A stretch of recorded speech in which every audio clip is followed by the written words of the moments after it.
Hello, this is Mary Elizabeth, and today I'm going to be showing you some things to consider when presenting using Google Slides. First, always make sure you have a title slide that is easy to read and includes relevant pictures. Next, make sure to use pictures in all of your slides to catch your viewers' eyes and keep them interested. Emphasize important information by changing its color, font, or size. You can also include short notes to use as a guide when presenting.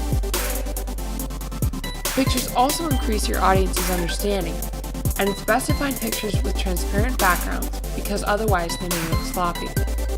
It's important to emphasize numbers and other data as well.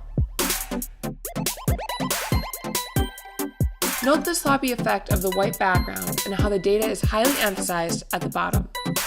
Keep the background and color scheme consistent throughout your slide.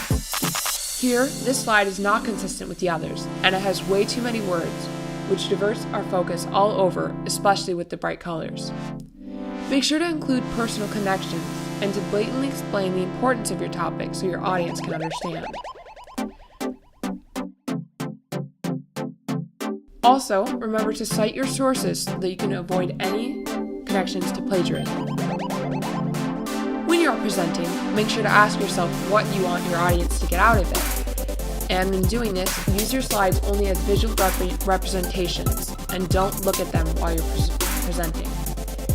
To avoid complications with copyright when searching for pictures, you can click on Tools, click the drop-down for usage rights, and select whichever license suits you best.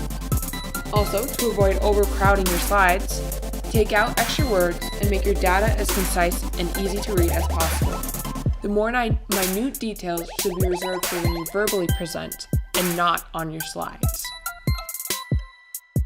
Make sure to have a thoughtful title and give you and your collaborators credit.